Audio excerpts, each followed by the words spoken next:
Hey guys, it's me, Toby. Hopefully you guys clicked this video because you want a perfect score on the SAT. In this series, we're going to take a look at the hardest passages and the hardest questions so that you can go in prepared to your test, knowing that you'll do your absolute best and maybe even reach that perfect score. If you are just getting started, so this series is kind of for kids who are already at the 1300, 1400 range. If you're just getting started, please do check out how to increase your SAT score by 100 points. I'll have the link in the description below. But for today, we're going to take a look at one of the harder passages in the reading section. Let's go ahead and jump right into it. So if we take a look here, I have a reading passage up, and this is the final questions of the reading passage, questions 42 to 52, and it is a science passage. We're going to be reading about the Venus flytrap. Let's go ahead and jump into full screen. All right. I always like to start with the excerpt. This passage is adapted from Daniel Chamovitz, What a Plant Knows, A Field Guide to the Senses, 2012 by Daniel Chamovitz. The Venus flytrap, Dionea muscipula, needs to know when the ideal meal is crawling across its leaves. Closing its trap requires a huge expensive energy, and reopening the trap can take several hours, so Dionea only wants to spring close when it's sure that the dwaddling insect visiting its surface is large enough to be worth its time. The large black hairs on the lobes allow the Venus flytrap to literally feel their prey, and they act as triggers that spring the trap closed when the proper prey makes its way across the trap. If the insect touches just one hair, the trap will not spring shut, but a large enough bug will likely touch two hairs within about 20 seconds, and that signal springs the Venus flytrap into action. Okay, so this passage is kind of about the analysis of Venus flytraps and how they use the little hairs on the inside to catch their prey. Actually, let's look at a picture of a Venus flytrap. Okay. Venus flytrap.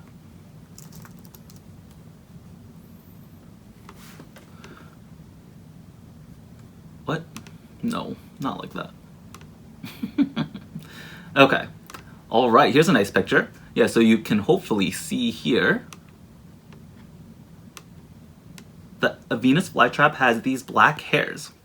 So if you've never seen one, so they look kind of like this. They have little claws at the end if a bug walks in on the inside, and the paper here that we're reading is saying that once they touch two of these little black hairs in a row within 20 seconds, the Venus flytrap springs closed and captures the insect to digest. Okay. We can look at this system as analogous to short-term memory. First, the flytrap encodes the information, forms the memory, that something, it doesn't know what, has touched one of its hairs. Then it stores this information for a number of seconds, retains the memory, and finally retrieves this information, recalls the memory once a second hair is touched. If a small ant takes a while to get from one hair to the next, the trap will have forgotten the first touch by the time the ant brushes up against the next hair. In other words, it loses the storage of this information, doesn't close, and the ant happily meanders on. How does the plant encode and store the information from the unassuming bug's encounter with the first hair? How does it remember the first touch in order to react upon the second? Okay. So the author, Daniel, chooses to make an analogy to memory. I guess it's an okay analogy because most people are somewhat familiar with how their own memory works. I don't know if it's that great of an analogy because how memory works is not super well understood. It's fine. It's fine. It's fine. Let's see how Daniel builds upon this analogy here.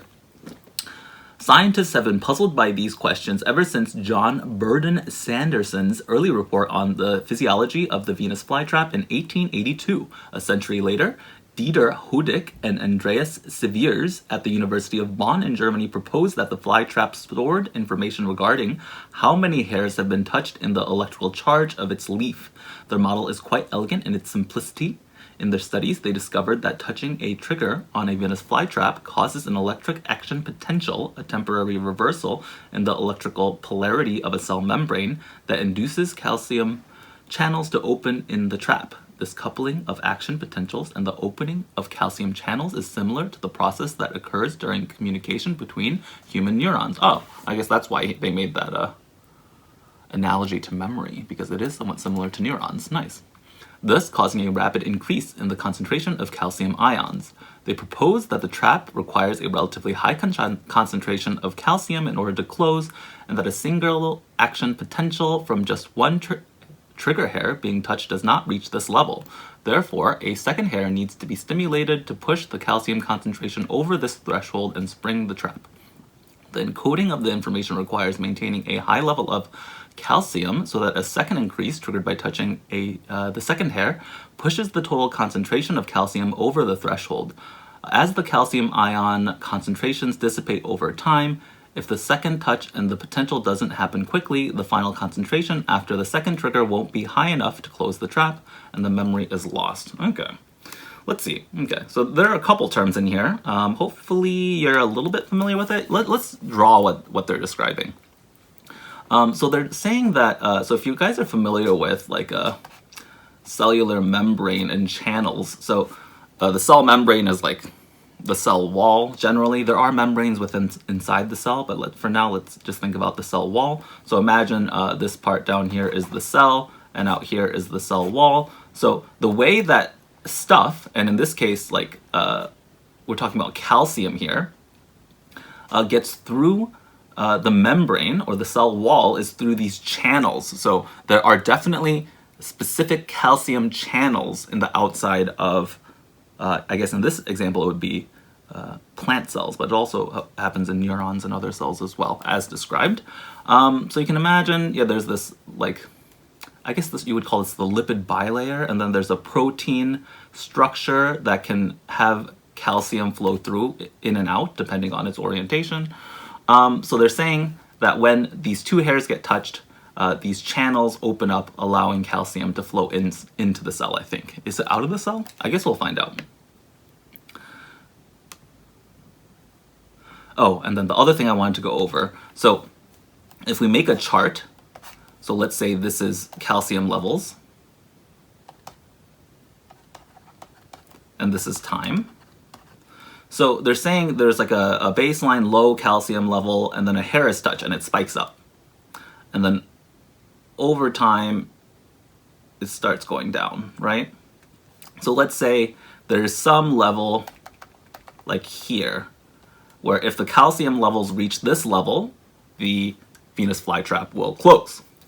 So they're saying one touch is not enough to reach this, but two like really quick touches right next to each other will be enough to trigger the Venus flytrap to close, right? So yeah, one touch, the calcium levels don't go high enough, but two touches right in a row will cause the Venus flytrap to close. The other thing they describe is if there's one touch and then no touches for too long, the second touch will still not be enough. Yeah, so here, only in this scenario will the Venus flytrap actually close. Yeah, so the calcium level, so the concentration of calcium within the cell has to reach a certain concentration, and the way that happens is for these black hairs to trigger the calcium channels to open. Hopefully that makes a bit of sense. If it doesn't make sense, leave me a comment and I'll try even harder to explain what's going on here. Okay, back to the passage. Subsequent research supports this model. Alexander Volkov and his colleagues at Oakwood University in Alabama first demonstrated that it is indeed electricity that causes the Venus flytrap to close. To test this model, they rigged up very fine electrodes and applied an electrical current to the open lobes of the trap. This made the trap close without any direct touch to its trigger hairs. While they didn't measure calcium levels, the current likely led to increases. When they modified this experiment by altering the amount of electrical current, Volkov could determine the exact electrical charge needed for the trap to close. As long as 14 microcoulombs, a tiny bit more than the static electricity generated by rubbing two balloons together, flowed between the two electrodes, the trap closed. This could come as one large burst or as a series of smaller charges within 20 seconds. If it took longer than 20 seconds to accumulate the total charge, the trap would remain open. Okay, so this person, Alexander Volkov,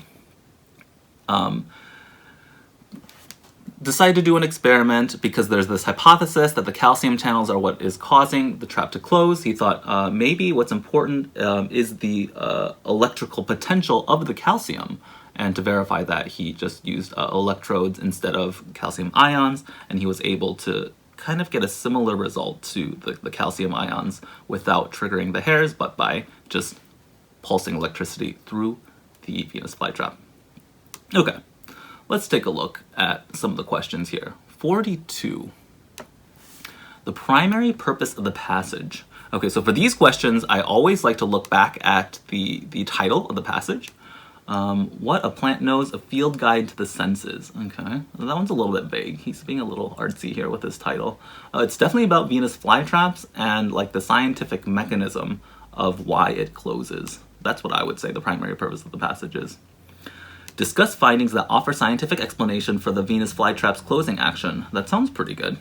B. Present research that suggests that the Venus flytrap's predatory behavior is both complex and unique among plants. So this definitely did not occur. We did not compare the Venus flytrap to other plants. Identify the process by which Venus flytrap's closing action has evolved. Close, but I have an issue with the word evolved here. There's no mention of evolution in this passage. D. Provide a brief overview of the Venus flytrap and its predatory behavior. No, I would say that it was not an overview. It was a very specific analysis of the calcium channels and the closing action. Now let's go with A. 43. Based on the passage, a significant advantage of the Venus flytrap's requirement for multiple triggers is that it, A, enables the plant to identify the species of its prey. No, I don't think a Venus flytrap can tell like whether it has a bee or like a fly. Maybe it does, I don't know. But they definitely don't talk about that in the passage. B, conserves the plant's calcium reserves. C, safeguards the plant's energy supply. D, prevents the plant from closing before capturing its prey. I think the answer is C here. I kind of remember them talking about how closing and opening the plant is very energy consuming. Let's see if I can find that. So the next question, 44, is to find the evidence that supports which choice provides the best evidence for the answer to the previous question.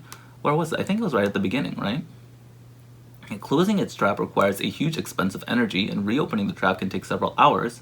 So Dionea only wants to spring closed when it's sure that the waddling insect visiting its surface is large enough to be worth its time. Yeah, I think that seems pretty good. Let's go ahead and read the other answer choices just in case. 7 through 11.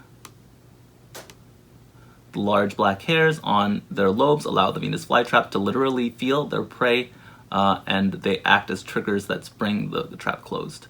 So here they're talking about the mechanism in a little bit more detail, whereas 3 through 7 talks about exactly why this mechanism is useful and an advantage for the Venus flytrap.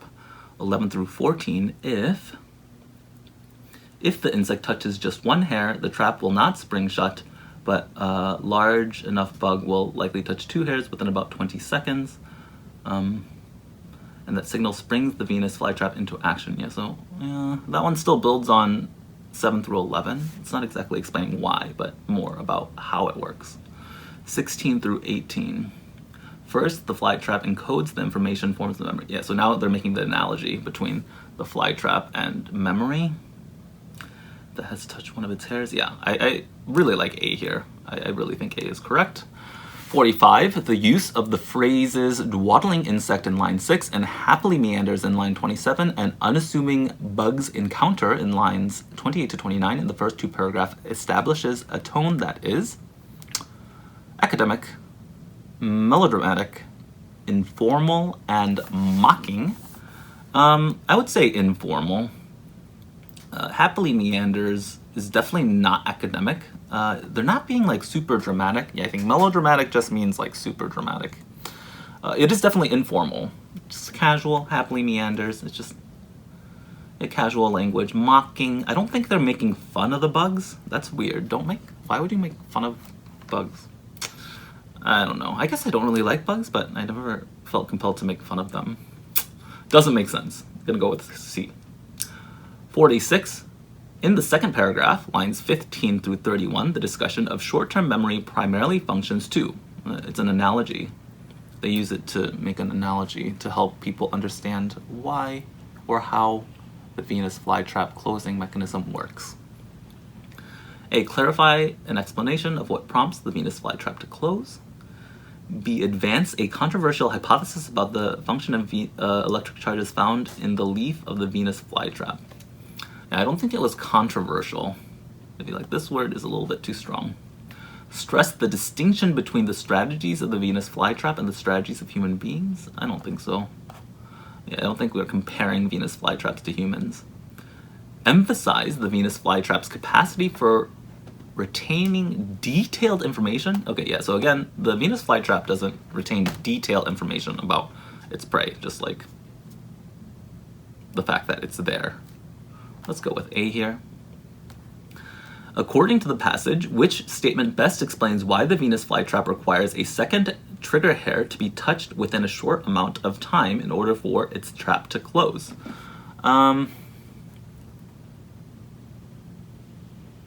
Let's take a look at the answer choices and then we'll go back to the passage. A. The second trigger produces an electric charge that reverses the charge produced by the first trigger. No. Again, remember the graph. It goes the same direction twice. The electrical potential needs to reach a certain threshold, goes up, doesn't go up high enough, goes up again, now it reaches the threshold to close. It's going in the same direction.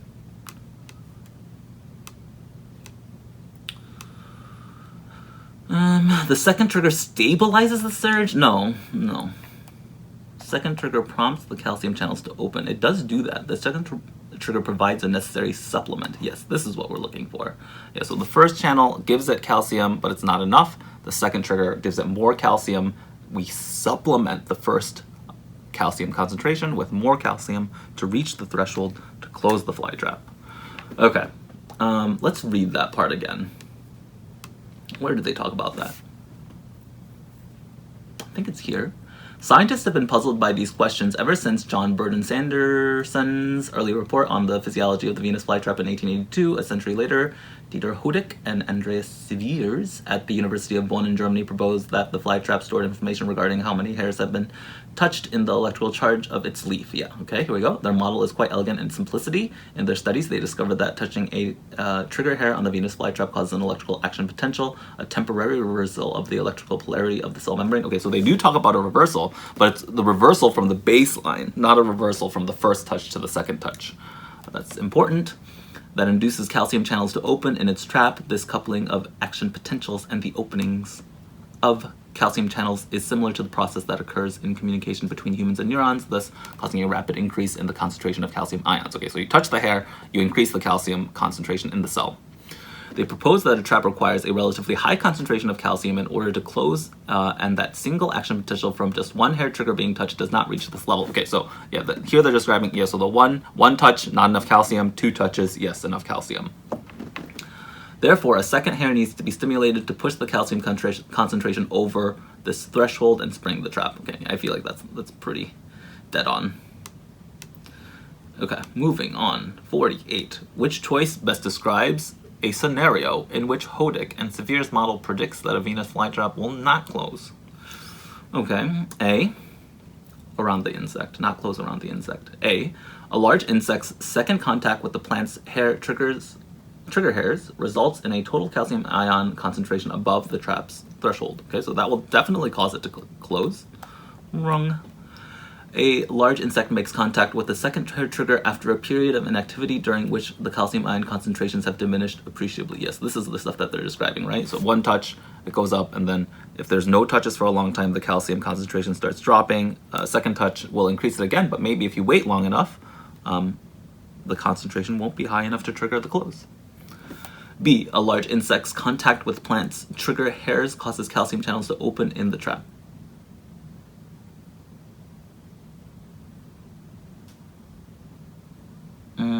I mean, this one's ambiguous. It could or it could not. Depends on, like, we need more details. Too vague. I don't like. D, a large insect's contact with the second hair trigger occurs within 10 seconds. Yeah, this will cause it to close. Yeah, we want something that causes the Venus flytrap not to close. Definitely B. As used in line 67, demonstrated most nearly means. Okay, let's go ahead and take a look at line 67. Alexander Volkov and his colleagues at Oakwood University in Alabama first demonstrated that it is indeed electricity that causes the Venus flytrap to close. Demonstrated, I guess, like proved, showed scientifically.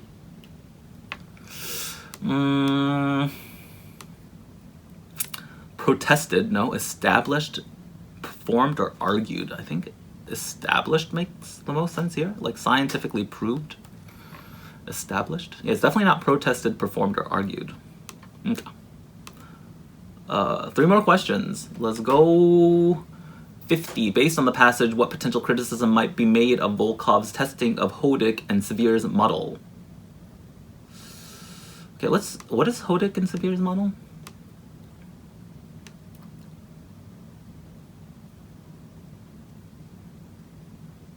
The Hodik and Severe, they're the ones over here about the electrical potential from the calcium ions. Okay. No, Volkov's testing. Okay, so we're interested in Volkov's testing. Yeah, so this one, the electricity one. What is the criticism of Volkov's testing on the model? A, Volkov's understanding of Hodik and Severe's model was incorrect. That's pretty bold. Volkov's measurements did not corroborate a central element of Hodik and Severe's model. Volkov's direct application of an electrical current would have been objectionable to Hodik and Severe's. Volkov's technology was not available to Hodik and Severe's. Okay, so I think this one's not relevant. If, like, your technology improves, the science should match the technology. I don't think Hodik is, like, anti-technology. That'd be pretty strange for a scientist to be anti-technology. I don't think Volkov's understanding of the model is incorrect. I think that's pushing it a little far. So we're down to B and C. Volkov's measurements did not corroborate a central element of Hodik and Severe's model. Volkov's direct application of an electrical current would have been objectionable to Hodik and Severe's. I feel like we don't know whether or not this is true. Maybe Hodik and Severe's would object to that specific experiment, but I think B is a little bit more relevant. So corroborate a central element. So the measurements that Volkov did, so remember Volkov like clipped some electrodes onto the Venus flytrap and caused it to close with a burst of electricity, but I think it misses a central element of the original model because the original model was centered around the calcium ions, and the electrodes don't manipulate calcium ions, they just run electricity. So I would call that a central element that Volkov has failed to corroborate or like take into account. 51. Which choice provides the best evidence for the answer to the previous question? 66. Let's take a look. Alexander Volkov and his colleagues at Oakwood University in Alabama first demonstrated that it is indeed electricity that causes the Venus flytrap to close. I feel like that one's too vague. I think we can do better than that. 69 to 71, to test. Ooh, too far. To test this model, they rigged up a very fine electrode and applied an electrical current to the open lobes of the trap. That's fine. I think we can still do better than that. 71 to 74, this made the trap close without any direct touch to its trigger hairs. While they didn't measure the calcium levels, the current likely led to the increase. Okay, so this one's pretty good. It does refer to the calcium levels and how it didn't directly measure it. Last one, I'm leaning heavily towards C here, 74 to 77, when they modified this experiment by altering the amount of electrical current, Volkov. Okay, so this one they're talking about how they're manipulating the electricity. C actually talks about how the fact that Volkov didn't measure calcium levels. Yeah, so one thing Volkov could have done is run the electricity and also measure the calcium levels in the cell, I guess. I mean, that's a little hard, but science is hard, bro. 52. Based on the passage, in the studying of the Venus flytrap, Volkov and his colleagues made the most extensive use of which type of evidence? Mathematical models? No, there was no mention of mathematical models. They like literally shocked a plant. Analysis of data collected from previous researchers. No, they made their own data by shocking the plants. Information obtained by monitoring the Venus flytrap's response to varying... Yeah, this is what they did, right? They didn't do this other stuff. D, published theories that scientists who developed earlier models... no, they didn't do that. Okay, that went by pretty quickly, right? I don't know. Did I take too long? Let's check my answers here.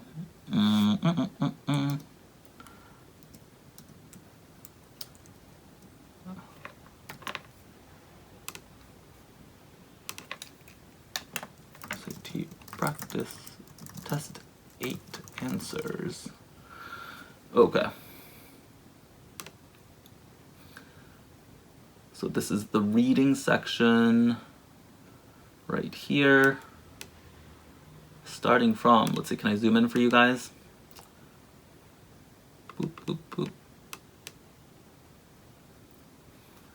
What number are we starting from? 42. 42. A, C, A, C. 46 is A, D, B, B. And then we're looking for BCC.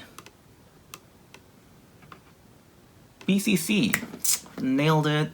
Okay. Yeah, so this one's like pretty hard if you don't understand this action potential stuff, right? Well, that's how it works. Let's see, I'm trying to imagine how I would handle this if I didn't know what calcium channels were. Yeah, I guess I'm pretty lucky because like I've taken neurobiology in college and I studied that was actually my major, molecular biology. And I worked in the pharmaceutical industry for a long time, so this one was like right up my alley. It's hard for me to imagine not being an expert in this field. Yeah, maybe you guys can let me know. Did you guys struggle with this one? Is this one extra hard? Yeah, so it's about some scientists that are trying to figure out why Venus flytraps close, and these people in Germany, Dieter and Andreas, figure out that it's because of calcium ions, and then this dude Alexander Volkov in Alabama decided to shock some Venus flytraps. Yeah? Anyway, I hope that was helpful. Yeah, we'll definitely take a look at probably another history passage. The history passages are tough, dude. Yeah, so for me, the science passages aren't too bad, but I know a lot of you guys struggle with the science passages. We might do another science passage in this series too. I definitely want to take a look at some of the harder math problems. In the next video, we're going to do one of the final passages in the writing section. Yeah, the writing section difficulty curve is insane. I would say like the first passage is like, if the first passage is like 5 out of 10 hard, like the last passage is probably like at a 9 or even a 10. Yeah, there's some really tough questions in the writing section in the last passage. Okay. Yeah, see you next time.